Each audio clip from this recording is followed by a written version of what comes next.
தமிழ்நாட்டில் 1,90,00,000 பேர் வாக்களிக்கவில்லை. சென்னையில் மட்டும் 21 லட்சம் பேர் வாக்களிக்கவில்லை என மாநகராட்சி ஆணையர் ராதாகிருஷ்ணன் தகவல்.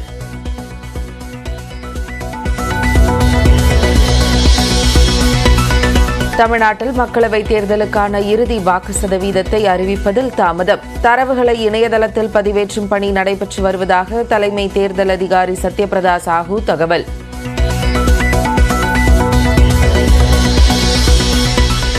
தமிழ்நாடு முழுவதும் 39 வாக்கு எண்ணிக்கை மையங்களில் 3 அடுக்கு பாதுகாப்பு.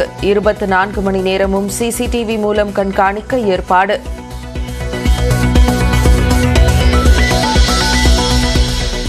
இன்று மதுரை மீனாட்சி சுந்தரேஸ்வரர் திருக்கல்யாணம். விழாவையொட்டி 1 லட்சம் பேருக்கான மெகா விருந்துக்கு ஏற்பாடு.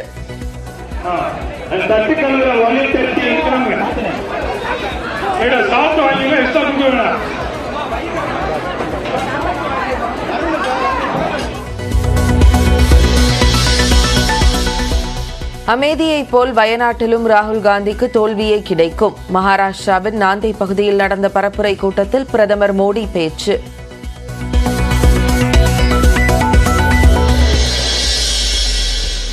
மக்களவைத் தேர்தலில் பாஜக 150 இடங்களுக்கு மேல் வெற்றி பெறாது. பீகார் பரப்புரை கூட்டத்தில் காங்கிரஸ் முன்னாள் தலைவர் ராகுல் காந்தி உறுதி.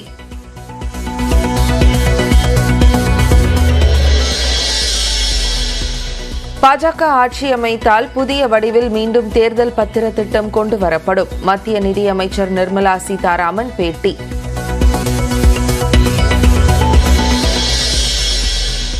இன்சுலின் கொடுக்காமல் டெல்லி முதல்வரை கொல்ல முயற்சிப்பதாக திஹார் சிறை மீது ஆம் ஆத்மி குற்றச்சாட்டு. இன்சுலினுக்கு மருத்துவர்கள் பரிந்துரைக்கவில்லை என சிறை நிர்வாகம் விளக்கம். பறவை காய்ச்சல் எதிரொலியால் தமிழ்நாடு கேரள எல்லையில் தீவிர சோதனை. கோவை வாளையாறு உள்ளிட்ட 12 சோதனை சாவடிகளில் கால்நடை பராமரிப்புத்துறை கண்காணிப்பு.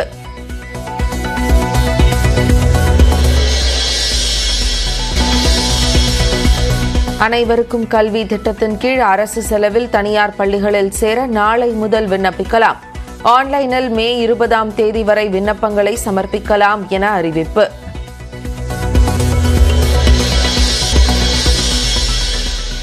போதைப் பொருள் கடத்தல் விவகாரத்தில் தவறான தகவல்களை தெரிவித்ததாக துணை தலைமை இயக்குநர் கியானேஸ்வர் சிங் மீது விசாரணை.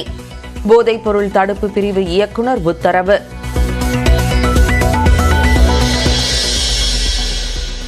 டெஸ்லா நிறுவனர் எலான் மஸ்கின் இந்திய பயணம் கடைசி நேரத்தில் ஒத்திவைப்பு. பணிச்சுமை காரணமாக பயணத்தை ரத்து செய்ததாக விளக்கம்.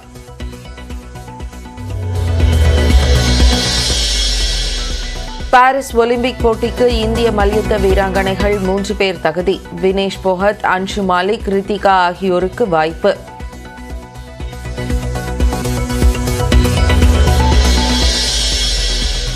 டிராவிஸ் ஹெட், அபிஷேக் அதிரடியால் 266 ரன்களை குவித்த சன்ரைசர்ஸ் ஹைதராபாத். 15 பந்துகளில் ஜேக் ஃப்ரேசர் அரை சதம் அடித்த போதும் 67 ரன்கள் வித்தியாசத்தில் டெல்லி கேபிட்டல்ஸ் தோல்வி.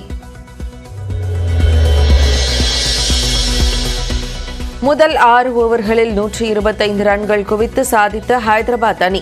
ஒரே சீசனில் 3 முறை 250 ரன்களுக்கு மேல் அடித்த அசத்தல்.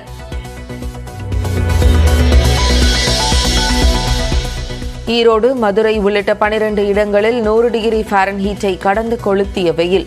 தமிழ்நாட்டில் உள் மாவட்டங்களில் இன்று 108 டிகிரி ஃபாரன்ஹீட் வரை வெப்பம் பதிவாகலாம் என வானிலை ஆய்வு மையம் எச்சரிக்கை. தமிழ்நாட்டில் நடந்து முடிந்த மக்களவைத் தேர்தலில் பதிவான வாக்குகள் குறித்த இறுதி தரவுகளை அறிவிப்பதில் தாமதம் ஏற்பட்டுள்ளது. எனினும் எந்த தொகுதியிலும் மறு வாக்குப்பதிவு நடைபெறாது என தலைமை தேர்தல் அதிகாரி சத்யபிரதா சாஹூ தெரிவித்துள்ளார். தமிழ்நாட்டில் உள்ள 39 மக்களவை தொகுதிக்கான தேர்தல் நேற்று முன்தினம் நடைபெற்றது. அப்போது ஒவ்வொரு 2 மணி நேரத்திற்கு ஒருமுறை எவ்வளவு வாக்குகள் பதிவாகியுள்ளன என்ற விவரங்கள் தேர்தல் ஆணையத்தால் வெளியிடப்பட்டது. அதன் அடிப்படையில் தேர்தல் முடிந்த பின்னர் நேற்று முன்தினம் இரவு 7 மணிக்கு வெளியிடப்பட்ட அறிவிப்பில் தமிழ்நாட்டில் உத்தேசமாக 72.09% வாக்குகள் பதிவானதாக தெரிவிக்கப்பட்டது. ஆனால் பதிவான வாக்குகள் குறித்த கணக்கீடுகள் நடைபெற்று வருவதால் அதிகாரப்பூர்வ வாக்கு சதவிகிதம் வெள்ளிக்கிழமை வெள்ளிக்கிழமை நள்ளிரவு வெளியிடப்படும் என தலைமை தேர்தல் அதிகாரி சத்யபிரதா சாஹூ தெரிவித்திருந்தார். இதையடுத்து வெள்ளிக்கிழமை நள்ளிரவு 12 மணிக்கு வெளியான அறிவிப்பில் தமிழ்நாட்டில் பதிவான சராசரி வாக்கு சதவிகிதம் 69.46 என கூறப்பட்டிருந்தது. இதுவும் உத்தேசமான கணக்கீடு என்றே தெரிவிக்கப்பட்ட நிலையில் மீண்டும் நேற்று இரவு 7 மணிக்கு வாக்கு சதவிகிதம் குறித்த அறிவிப்பை தேர்தல் ஆணையம் வெளியிட்டது. எனினும் வெள்ளிக்கிழமை இரவு வெளியான பட்டியலில் இருந்த தரவுகளுக்கும் சனிக்கிழமை இரவில் தேர்தல் ஆணையம் வெளியிட்ட தரவுகளுக்கும் இடையில் எந்த மாற்றமும் இல்லாமல் அதே தரவுகளை மீண்டும் வெளியிடப்பட்டிருந்தன. அதன்படி அதிகபட்சமாக தருமபுரியில் 81.48% வாக்குகள் வாக்குகள் தெரிவிக்கப்பட்டுள்ளது. கள்ளக்குறிச்சியில் 79.25% வாக்குகளும், கரூரில் 78.61% வாக்குகளும், நாமக்கல்லில் 78.16% வாக்குகளும், சேலத்தில் 78.13% வாக்குகளும் பதிவாகியிருப்பதாக கூறப்பட்டுள்ளது.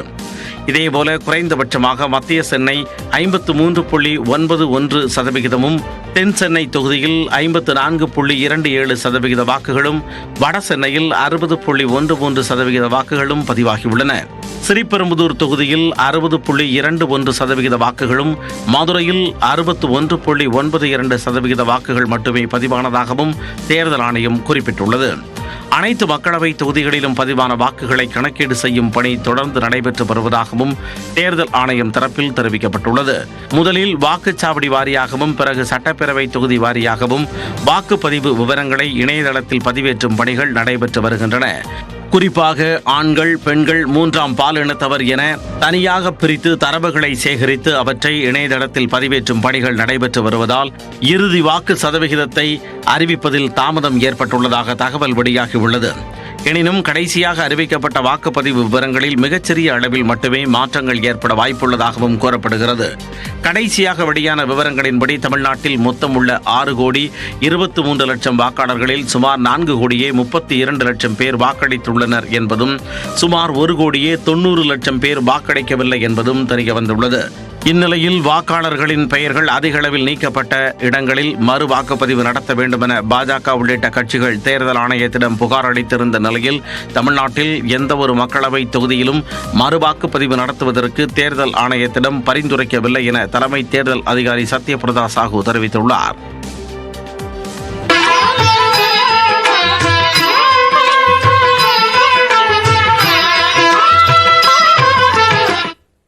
மதுரை அரசாளும் மீனாட்சிக்கு இன்று திருக்கல்யாணம் நடைபெறுவதை ஒட்டி 1 லட்சம் பக்தர்களுக்கு அறுசுவை விருந்து வழங்கப்பட்டு வருகிறது. இன்று மாலை வரை 1 லட்சத்திற்கு மேற்பட்ட மக்களுக்கு மெகா விருந்து வழங்க ஏற்பாடு செய்யப்பட்டுள்ளது. மீனாட்சி அம்மன் திருக்கல்யாணத்திற்கு வரும் பக்தர்கள் வயிறார சாப்பிடும் வகையில் அறுசுவை விருந்து வழங்கப்பட்டு வருகிறது.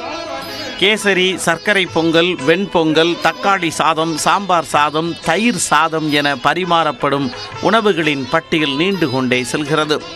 உணவு தயாரிக்கும் பணிகளை பழமுதிர்ச்சோலை திருவருள் முருகன் பக்தர் சபையினர் ஆண்டுதோறும் செவ்வனே செய்து வருகின்றனர். இந்த ட்ரெஸ் நாங்கள் 25 வருஷமாக மீனாட்சி திருக்கல்யாணத்தை முன்னிட்டு நாங்கள் இந்த திருக்கல்யாண விருந்து நடத்திக்கிட்டு இருக்கோம். இந்த ட்ரெஸ் சார்பாக இந்த மாப்பிள்ளை இழைப்பு விருந்துன்னு முதல் நாள் ஒரு 25,000 பேருக்கு மாப்பிள்ளை இழைப்பு சாப்பாடும், திருக்கல்யாண விருந்து காலையில் 75,000 பேருக்கு திருக்கல்யாணத்தன்னைக்கும் இந்த ட்ரெஸ் சார்பாக பண்ணுறோம்.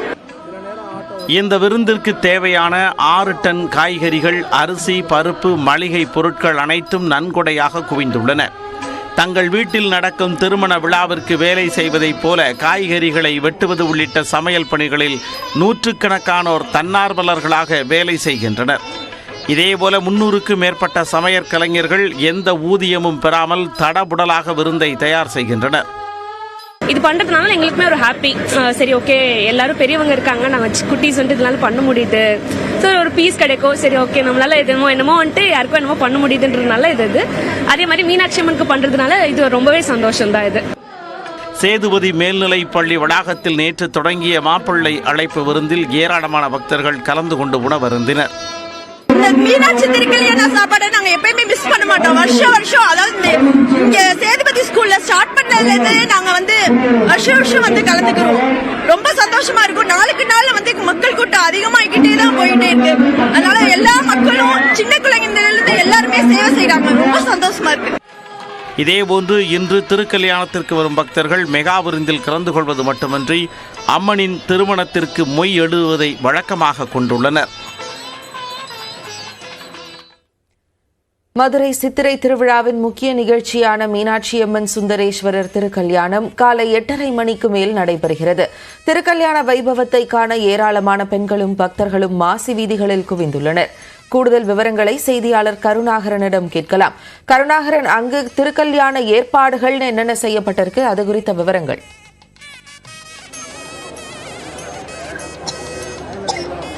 ஜெனிஃபர், அதாவது அந்த உலக புகழ்பெற்ற அந்த சித்திரை திருவிழாவின் சிகர நிகழ்ச்சியான அந்த மீனாட்சி திருக்கல்யாணம் என்பது தற்பொழுது காலை 8:35 மணிக்கு தொடங்க உள்ளது.